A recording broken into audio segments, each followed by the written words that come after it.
आज स्टेट अभ्यर्थियों द्वारा बिहार बोर्ड ऑफिस के बाहर प्रदर्शन चल रहा है। आखिर क्या है उनकी मांगे और क्या है ये पूरा मामला, इस पे जानकारी देंगे अली असद। देखिए, स्टेट अभ्यर्थी स्टेट एग्जाम है क्या, पहले मैं बता देता हूँ। देखिए, STET इसका फुल फॉर्म ये हुआ, स्टेट टीचर एलिजिबिलिटी टेस्ट। ये एक ऐसा एग्जाम है जिसके द्वारा इस चीज का अनुमान लगाया जाता है कि ये जो व्यक्ति है ये टीचर बनने लायक है भी या नहीं है जी। तो इसके जितने भी अभ्यर्थी हैं वो बहुत ज्यादा नाराज हैं, और उनकी नाराजगी क्या है वो हम आपको बताएंगे।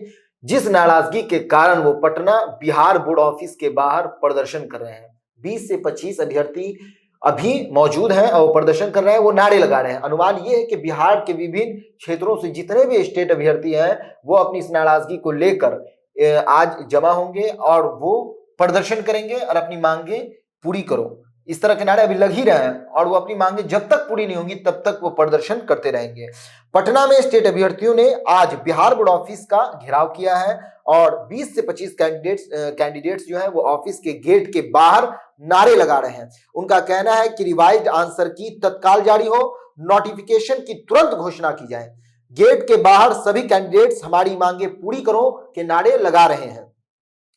कैंडिडेट्स नारे लगा रहे हैं कि छात्रों को गुमराह करना बंद करो, हमारी मांगे पूरी करो, स्टेट होश में आओ। यानी स्टेट बोर्ड जो है, जो बिहार बोर्ड है, जो स्टेट एग्जाम कंडक्ट कराती है, उसके अधिकारी को कहा जा रहा है कि आप लोग होश में आइए और जो एग्जाम कराने का सही पैटर्न है उस अंदाज में आप एग्जाम कराइए जो एकदम निष्पक्ष हो और पारदर्शी हो। किस ट्रांसपेरेंसी नाम की एक चीज होती है, वो चीज उसमें दिखनी चाहिए, इस तरह से नहीं चलेगा।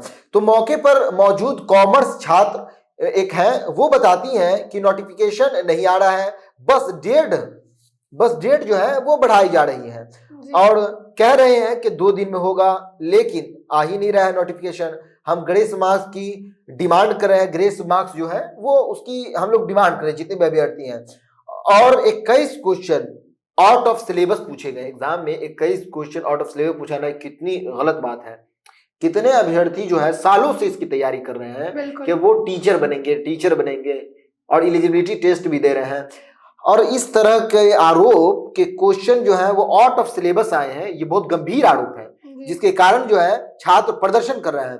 छात्रों का कहना है कि हमें ग्रेस मार्क्स चाहिए, सिलेबस के बाहर से क्वेश्चन जो है वो पूछे गए हैं जी। हमें कोई कंफर्मेशन नहीं मिल रहा, इसीलिए बार बार आ रहे हैं। ये लोग सुनने के लिए तैयार नहीं है, जितने भी अधिकारी हैं बिहार बोर्ड के, वो इस मामले को सुनने को तैयार ही नहीं है। उनका कहना है कि 27, 28, 29 नवंबर को भी उन्होंने घेराव किया था, लेकिन फिर भी हमारी मांगे पूरी नहीं की गई और इस पर कोई संज्ञान नहीं लिया गया। और आंसर की में त्रुटियों का जो आरोप है, अभ्यर्थी बहुत ज्यादा इससे नाराज हैं और उनका कहना है कि बिहार बोर्ड द्वारा जारी की गई उत्तर कुंजी यानी आंसर की में कई गलतियां हैं, जिसके कारण हजारों परीक्षार्थियों के अंक प्रभावित हो रहे हैं। उनका आरोप है कि कई सवालों के उत्तर गलत दिए गए हैं। अभ्यर्थियों ने पहले भी आंसर की पर आपत्ति दर्ज कराई थी। ये जो मामला है ये सिर्फ और सिर्फ आज का नहीं है, इससे पहले भी अभ्यर्थी आंसर की पर आपत्ति जता चुके हैं, प्रदर्शन तक कर चुके हैं, लेकिन फिर भी कोई संज्ञान नहीं लिया गया है। इसी कारण वो आज भारी तादाद में प्रदर्शन करना चाह रहे हैं। वो चाह रहे हैं जब तक मांगे नहीं पूरी होगी तब तक तो आंदोलन चलता रहेगा, प्रदर्शन चलता रहेगा। और आपत्तियों पर अभ्यर्थियों की जो बात है वो नहीं सुनी गई है। सत्यापन प्रक्रिया में देरी की गई, जिसके कारण नियुक्ति प्रक्रिया जो है वो अटक गई है। और अनुमान यह है कि बड़े स्तर पर जुटने की तैयारी चल रही है अभ्यर्थियों की। प्रदर्शनकारी अभ्यर्थियों ने बताया है कि आज का विरोध पहले के मुकाबले में ज्यादा बड़ा होगा। विभिन्न जिलों से अभ्यर्थी पटना पहुंच रहे हैं। उनका कहना है कि जब तक रिवाइज्ड आंसर की जारी नहीं की जाती है, नोटिफिकेशन स्पष्ट टाइमलाइन नहीं दी जाती है नोटिफिकेशन की, तब तक आंदोलन जारी रहेगा। और बिहार बोर्ड को चाहिए कि इस पे संज्ञान लें। स्टूडेंट आपके दरवाजे पे क्यों आते हैं? स्टूडेंट्स प्रदर्शनकारी नहीं होते हैं, उनकी मजबूरियां उनको वहां तक ले जाती हैं। बिल्कुल। तो चाहिए कि इस पर जल्द से जल्द संज्ञान लें। क्यों स्टूडेंट 27 को आए, 28 नवंबर को आए, और 27, 28 और 29 3 बार वो प्रदर्शन कर चुके हैं, घेराव कर चुके हैं, अब फिर आज भी उनको जाना पड़ रहा है।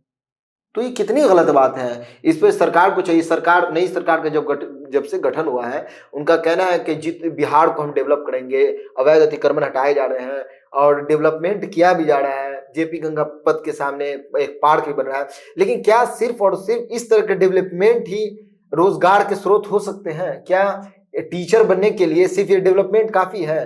आप जो एग्जाम कंडक्ट कराते हैं उसको भी तो डेवलप कीजिए कि उसमें किसी प्रकार की कोई भी त्रुटि नहीं होगी और ये एकदम पारदर्शी होगा, निष्पक्ष होगा और किसी से भी कोई भेदभाव नहीं होगा। जितने भी अपराधी हैं जो क्वेश्चन लीक कराते हैं उस जैसे व्यक्ति को पकड़ा जाएगा, उसको दबोचा जाएगा, उनको जेल में भेजा जाएगा। इन सब चीजों पे काम सरकार करे तो ज्यादा बेस्ट होगा। और काम किया भी गया है। कल परसों पटना से एक ऐसे व्यक्ति को पकड़ा गया है जो बहुत सारे राज्यों में, जिला नहीं राज्यों में, बिहार समेत बहुत सारे राज्यों में क्वेश्चन पेपर लीक कराता था, उसको पकड़ा गया है। लेकिन सरकार को इन सब चीजों पे भी जिसके कारण छात्र प्रदर्शन कर रहे हैं, बिहार से बहुत सारे छात्र प्रदर्शन के लिए जमा हो रहे हैं बिहार बोर्ड ऑफिस के बाहर। कितने अफसोस की बात है। जिस छात्र को और जिन छात्राओं को, जिन विद्यार्थियों को पढ़ाई में मशगूल होना चाहिए, वो पढ़ाई न कर प्रदर्शनकारी बने हुए हैं। क्यों आप आउट ऑफ सिलेबस क्वेश्चन दे देते हैं? ये बहुत बड़ा सवाल है और प्रदर्शन जारी है। स्टूडेंट का कहना है कि ऐसा प्रदर्शन बिहार ने कभी देखा नहीं होगा। ऐसा प्रदर्शन हम लोग करेंगे और स्टेट आंसर की जो है, स्टेट परीक्षा की, वो सरकार जारी करें। बिहार बोर्ड वो जारी करें। इसकी मांगों को लेकर अभी तक 20 से 25 लोग जमा हैं, वो नारेबाजी कर रहे हैं। बहुत सारे लोग बिहार से आने की संभावना, हजारों की तादाद में लोग जुटने वाले इस प्रदर्शन में। तो सुना आपने, इन सब पे आपकी क्या राय है हमें कमेंट बॉक्स में बताएं। आगे की खबरों के लिए बने रहें हल्ला बोल टीवी के साथ। धन्यवाद।